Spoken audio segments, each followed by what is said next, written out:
Hello and welcome to the 5th episode of the Pittsburgh School of the Arts podcast. I'm Destin, LeCornu. And I'm Kate Griffin. We're excited to have another conversation today. Yeah, so today we wanted to continue talking about mindset, which is something we've talked about a lot in the past, because so much of what goes into being successful at anything you do is really about how you choose to respond to what happens. There's so much of life that's out of your control. You can't control your genetics or where you're born. The one thing you can control, though, is your response to all those things. You can either choose to do the best with what you have, or you can wish that things were different, but doing the best with what you have can really get you a long way, and that's all anyone who's ever been successful has ever done. Yes, and I think all of us can apply this and have this principle. We've talked a lot about growth mindset, in the past, and I think that today we're going to give some practical, concrete ideas for mindfulness to our students, but also our teachers and parents, and really, as we were talking, prior to this, we can take some of these very specific things and apply them to different areas of life as well. So I love that idea of life is, a lot of how we respond to it, and learning how to recognize our negative emotions and being able to choose or train ourselves to have a different mindset, a more positive mindset, a more strength, goal-oriented mindset is something that all of us can continue to work on in all of our lives.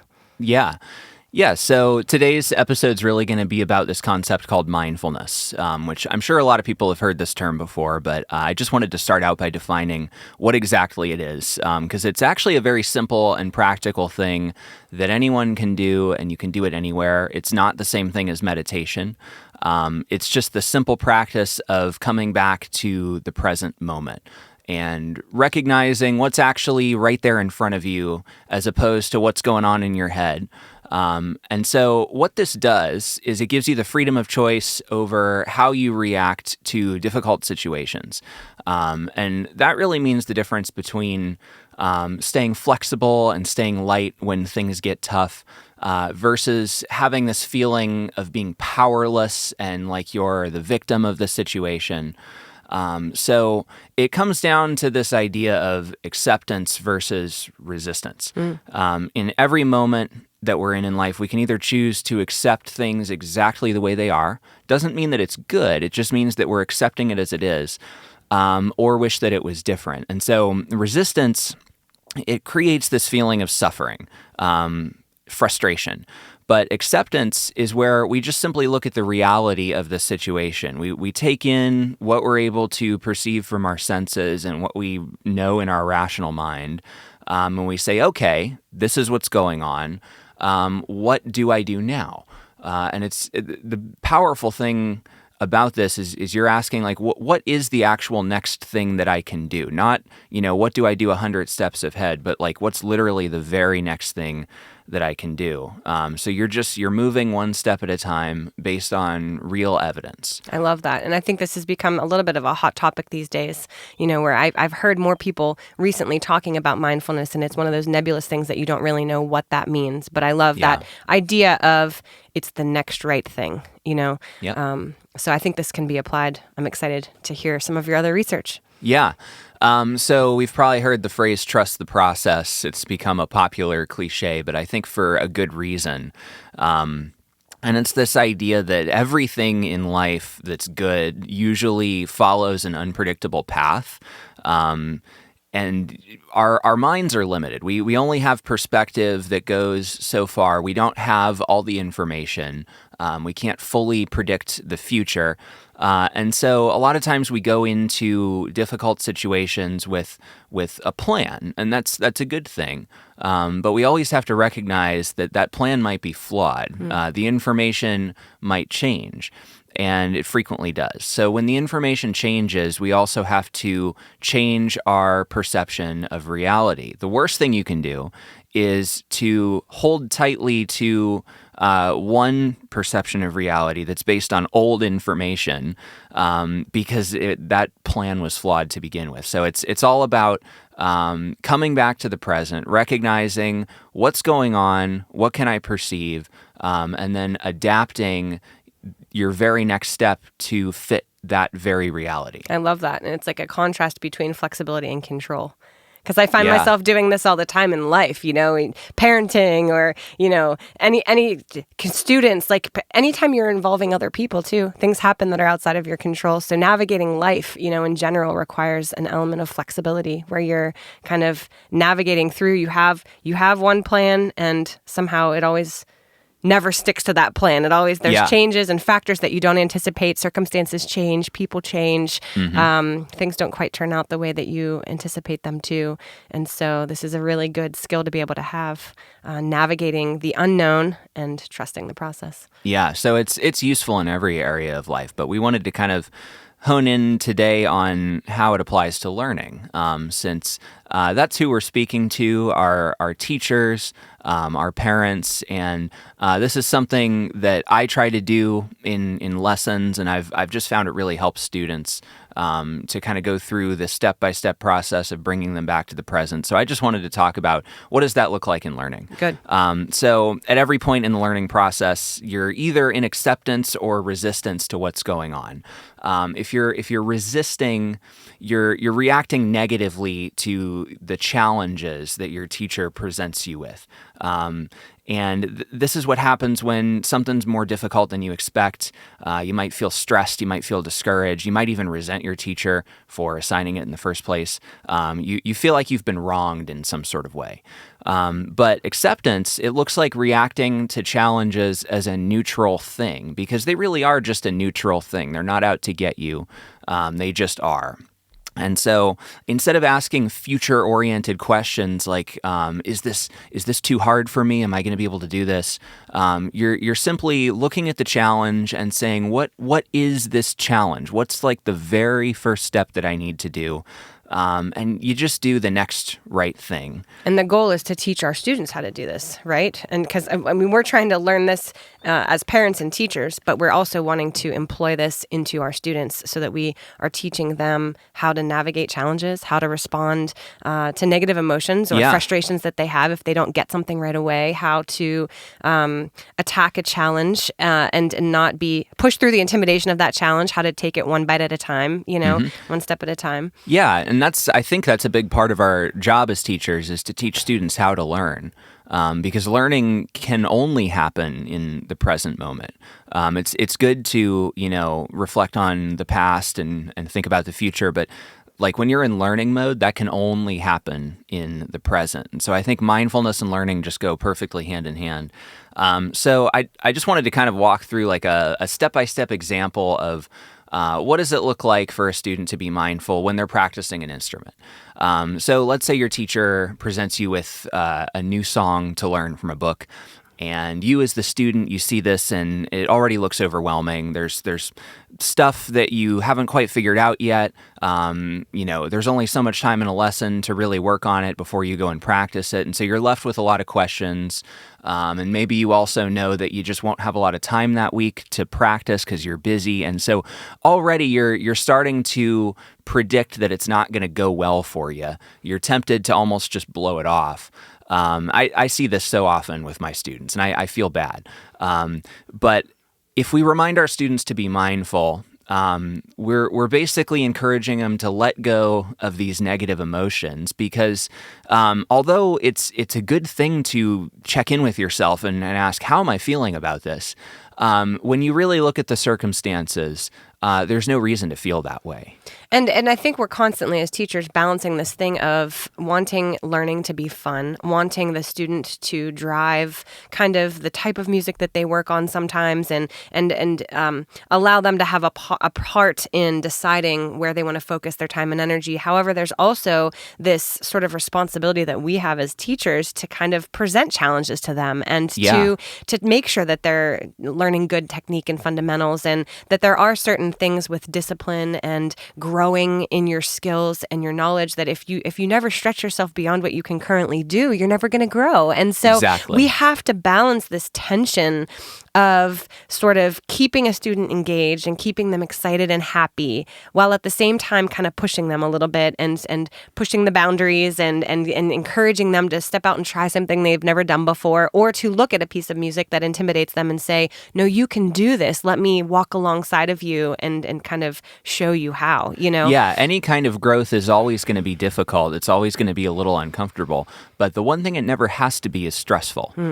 Stress doesn't factor in here as any necessary thing that you need to experience. If it's stressful, it's just a matter of approaching the difficulty and the discomfort the wrong way. And so I think that was what I really started to get excited about with this topic is like the negative emotions that students experience. It's not that everything can be fun all the time, but your baseline doesn't have to be stress. It doesn't have to be resentment. At the worst case scenario, it's just going to feel like a challenge, but challenges are neutral things. They're not out to get you. Right. Okay, so back to like the example of how does this student in this hypothetical situation be mindful about their practice? So you decide you're not going to let stress enter the picture because you know that it does no good for you. It serves no purpose. So you just say, all right, I'm just not going to be stressful. I'm just not going to be stressed about this. So you clear your mind, empty your mind of any preconceived notions about what's on this page in front of you and what it's going to do to you. You just start with the very first thing, which is like the title of the song. Read the title of the song. Don't let your eyes scan past that. Just, all right, what's the song called? Then the next step, what's the tempo? What are they instructing me to, play it at? What's the time signature? What's the key signature? You work through it one step at a time, and it doesn't have to be a rushed thing. You probably have a whole week to practice, and so this can be something that maybe that's all you do on the first day is just sit down, get acquainted with, very first steps. The overall flow of the piece, and what kind of a song is it? Is it fast? Is it slow? Is it a dance? Is it a Spanish piece? Is it jazzy? Like that. That's a great first step, like you just said. And sometimes I do this with my student at the lesson. Sometimes, they might be assigned a song and then they might have to learn how to do this on their own, Yeah. But I think it's good to be able to nail this out and say, here's some just logical steps. So what comes next after that?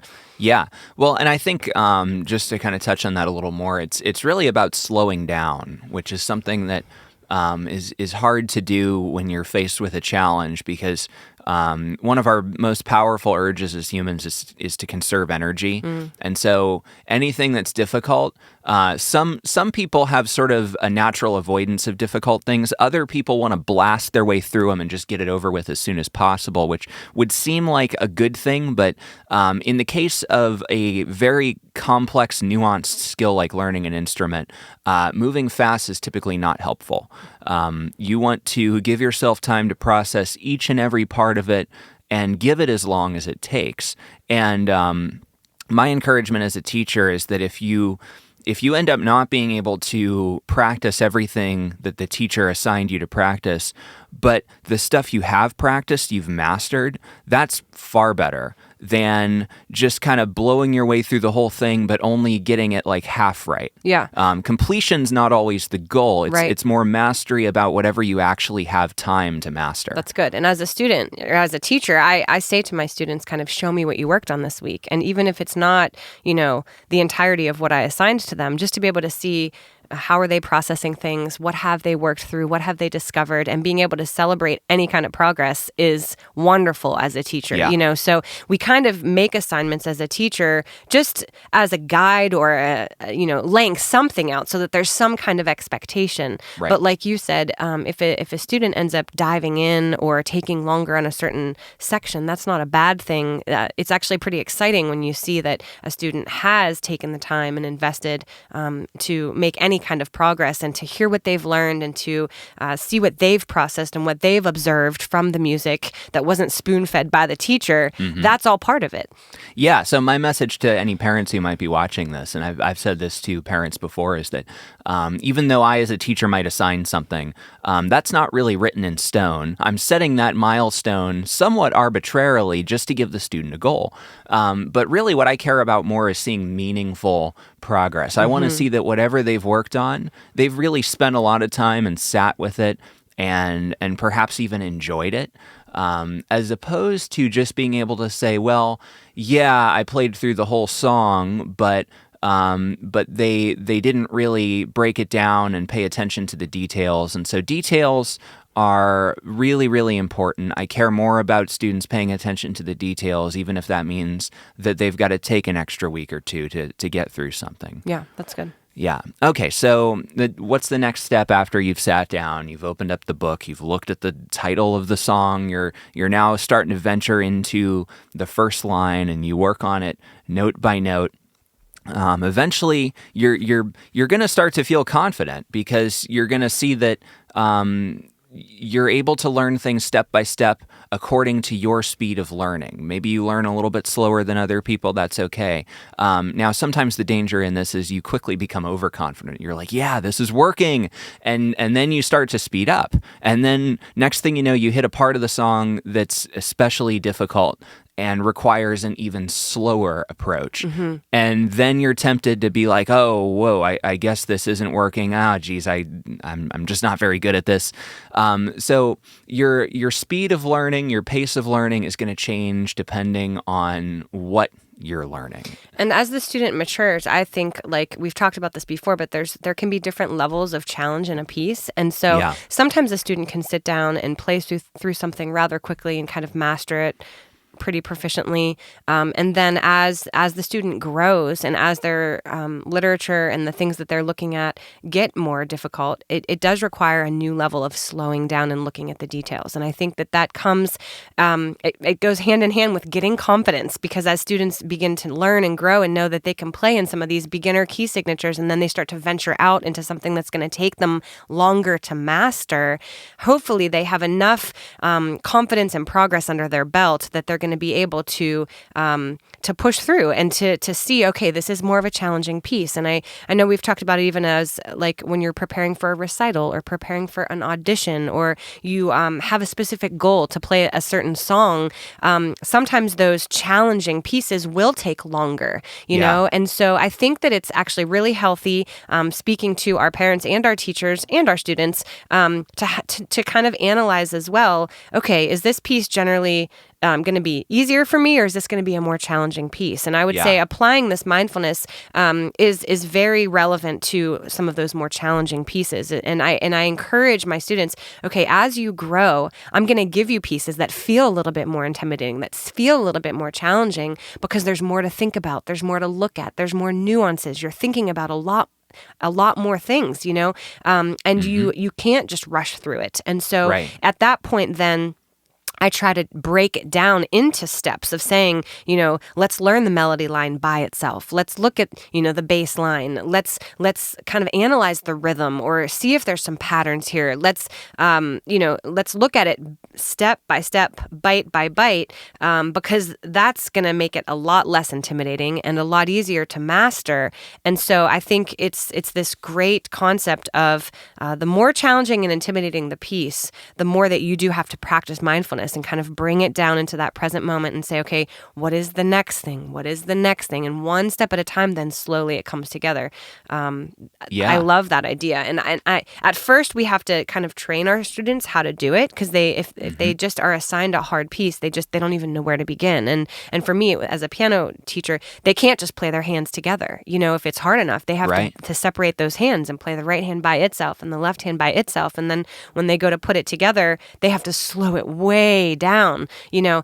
And so at first they don't even know how to do that. But then there does become kind of like a science to it, or a method to it, where they can begin to on their own assess what are these next steps and how do I attack a more challenging piece, which makes it a lot less intimidating. Yeah. And so I think it all comes back to having self-awareness that there's going to be different levels of difficulty in the things that you're presented with. And you can really master any level of difficulty with enough time. I've had some students who they almost want to kind of take the temperature of how lessons are going at any given time, which I understand. Like they're we might do a couple of easy songs in a row, and they're like, yeah, this is good. I'm getting really good at this. And then I give them something hard, and maybe I'll give them a couple hard pieces in a row, and suddenly lessons aren't going so well. And they kind of they sort of make up their mind that this is how it is now. But really what has to happen is you've got to come back to the reality of what's right in front of you and let go of any of these kind of concepts like, oh, I'm really good at this, or oh, I'm really bad at this, and just simply ask, all right, what do I do now? Okay. What is, what's presented in front of me now?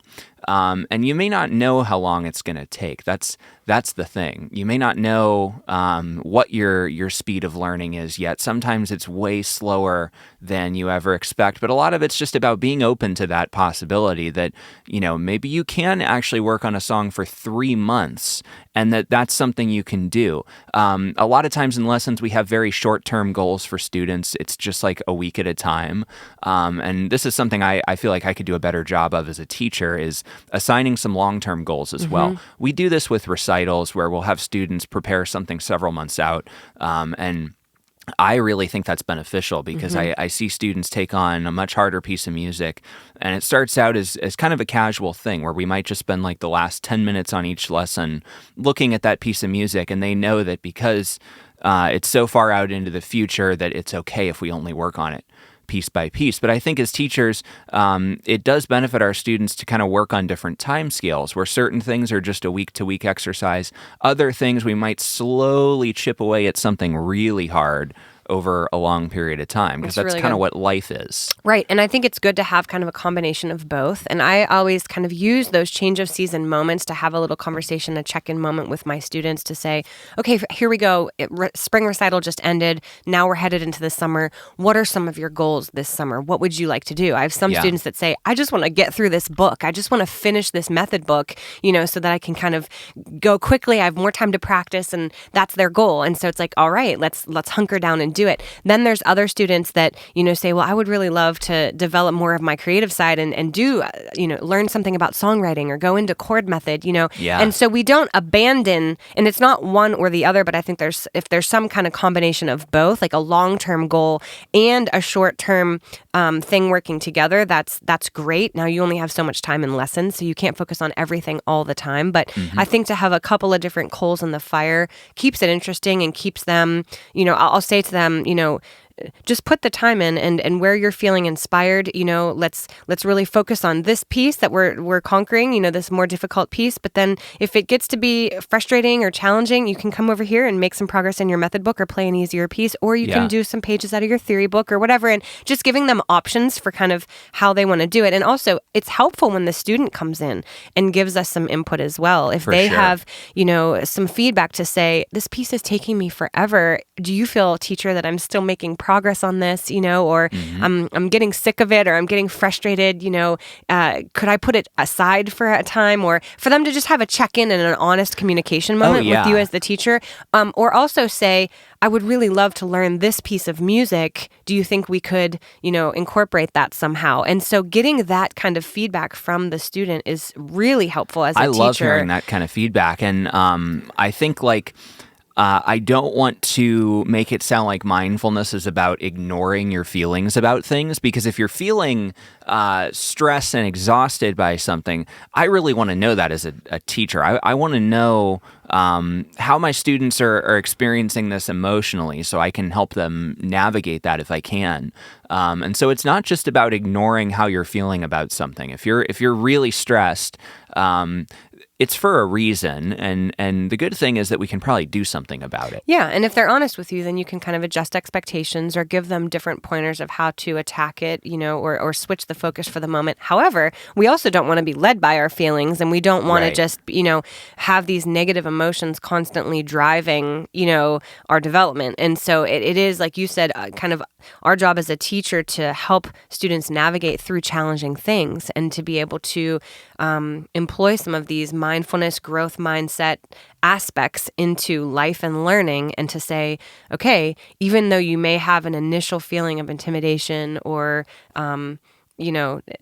you're scared or you're not super excited to attack this thing, I know it's going to be really beneficial for you as a student, and sometimes I'll just maybe spell out the vision as to why I feel like this is something that they need to put an investment in, and whether it's a technical thing or it's a piece that I'm assigning them, I try to give them the vision from a teacher standpoint as to why it's good for them and why I think it will really help them as a musician. And I often say too, a couple of these things that I'm assigning you, it's like eating your meat and potatoes. You can't just live your life eating dessert all the time and just all the things that feel good to you that you want to play and do, because that's never going to challenge you or be beneficial to your musical toolbox of really growing and strengthening yourself, And so I think it's our job as teachers to sort of give them a little challenge and give them a little vision moment as to, why is this good for them, Oh, yeah. And it's good to explain, too, why it's beneficial. Because I never want to be the teacher who's just like, well, do it because I said so.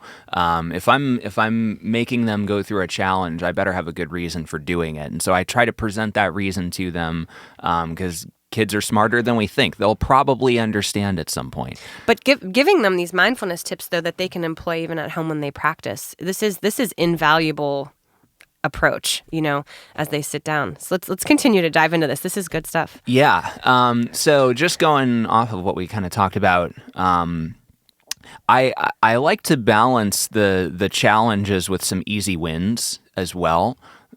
Because I find that's it's very easy mindfulness practice to do something that you're already good at and enjoy playing it in the present moment, where you're able to kind of disengage from having to think too much about it and just have fun. And so something I try to do with my students is we'll just have a little jam time where I'll give them a chord progression or something that I know they can do in their sleep, and then I'll play an instrument along with them, just so they can get that experience of playing with another musician, but also so that they can start to learn what it feels like to turn off their mind, rely purely on their muscle memory, and instead direct their attention more to the joy of playing music. Because that's what happens when you're an accomplished musician and you've learned something so that you don't have to think at all.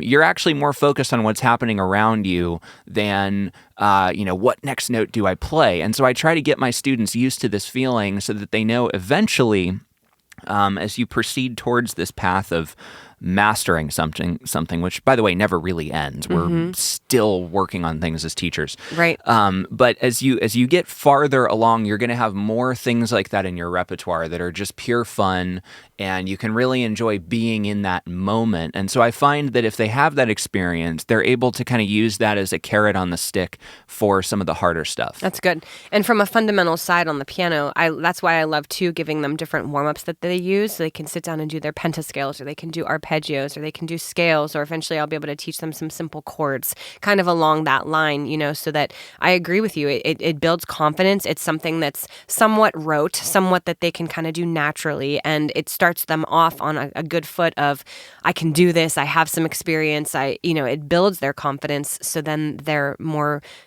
in the mindset to be able to take on a new challenge. Yeah. And so I also wanted to talk a little bit about practice routines and practice time, because I think that's something that it's going to look a little different for every student. I will say I've generally found that small increments of practice on a daily basis are far more effective than cramming, where you sit down for 2 hours the day before the lesson and try to, stumble your way through a piece. Consistent, small but consistent practice is far better. But I think for every student, this is going to look a little bit different depending on your routine, depending on your schedule. And so you can be mindful about this and decide for yourself what serves you the best for practice. If you find yourself starting to get fatigued because you're practicing too long, there's really no virtue in practicing too long. It's okay to say, I start to get burned out after 30 minutes, so don't practice any longer than 30 minutes on any given day. That's something where you can feel that in your body. You can feel your attention starting to fade. You can feel your focus on the present moment starting to shift to other things. And so something I also encourage is to take little breaks. I have to do this as a studio engineer because I'll get so sucked into what I'm working on that I don't even realize my ears are fatigued and I've completely lost all perspective. So I literally have to set an alarm on my phone to take a 5-minute break like every half hour to just get up, stretch, go do something completely unrelated. So it's okay to do that in practice, to take little breaks. If you're a little bit ADD, it's okay to have like your phone or something there in case you start to get bored, just as long as you're in control of the distractions and they aren't controlling you. Distractions aren't always a bad thing. Sometimes we need that. And sometimes I give my students and myself like a little mental goal of saying, let me just sit down and do this and this. And then as soon as I do, I'm like, all right, good job. Now I can get up and do something else. And maybe later I'll come back and play a different song or something. And even little checkpoints in practice, like especially if you're working on a larger piece, I'll say, let's just focus on, these 3 lines here, or these measures, focus on that, or just the first page, whatever aspect of it. And almost to give myself little mental goals, that I want to just really spend my time on that. And to put a limit on it is actually freeing because it takes off the burden of feeling like I have to do everything all at once. Yeah. And it allows me to just take that bite-sized piece of the next right thing and focus on it. And I try to encourage my students to have those little mental goals going into their practice. And you can do different things with your brain and your focus to just say, okay, today, I just want to focus on maybe being able to play through the entire thing with a nice steady tempo. And so if that's your goal, you can either put on a metronome or you can try to be really aware of, your chord changes and your transitions and try to get it into a nice steady tempo. Another time you might just be, trying to really employ dynamics and expression and, pulling out some of the little nuances that your teacher's been working with you on. And so you're focusing on that. And so I think having something to focus on mentally is a key to practice, because if you just go into a piece and you're just like, there's 12 things that I could be focusing on, and I'm just really just trying to, like you said, just rush my way through just to check off the list that I played it today, and you don't actually think about anything in particular, that's not very effective. That's not the best way to practice. No, we as humans are wired to set goals and achieve them, and it's rewarding when we do. It's motivating. And so have a goal in everything you do, even if it's small goals. If you're just opening up a book and sitting there and staring at it aimlessly, of course it sucks because you don't have a goal. You don't even know what you're trying to accomplish. And so even if you're having a bad day, even if you don't have a lot of time to practice, just set little goals like, all right, I'm going to figure out the very first measure. And I promise you'll feel good about yourself after you've done that. And if you're not sure how to do this and you're not sure what you should be thinking about when you practice, ask your teacher. Because if you're just expressing to them, look, I'm not exactly sure how to practice effectively, or I feel like I'm not sure what to focus on. This applies more so, I would say, to like 3rd, 4th graders and up. I mean, when the kids are really, really young, we try to lay those goals out for them very, very specifically, and they're sort of just really working their way through some of those fundamental books that we're giving them. I think this applies more as the musician is growing and getting a little more mature and can kind of think, and strategically, musically on their own. Yeah. But it is sort of, again, a duty or something that we feel passionate about as teachers, of being able to equip our students with how to approach and how to have a good practice session. And so if we're not already talking about it with you as to how to focus on different things or what we want you to focus on, just ask your teacher, and come to them and say, what are some different things that I can think about as I'm practicing this week in approaching this piece? Yeah, and I think this is something that parents can help a lot with too. And so any parents who are watching this, if you ever have any questions about how your student should practice, we love to talk about that as teachers. We probably don't talk about it enough. Parents they do wonderful things at home with their students that we as teachers can't do during the week. And so parents are a big part of their students' learning, because some students find it really difficult to direct their goals and their attention and take things one step at a time. Everybody's different. And so the more help that students can get when they're practicing, the better. Absolutely. It's good. Yeah. All right. Well, thank you so much for watching our 5th episode. We hope you enjoyed this and learned a few useful things, and we'll be back very soon. Yeah, I think we'll be able to continue this conversation. So thanks for getting it started, and thanks for listening today. Have a great day.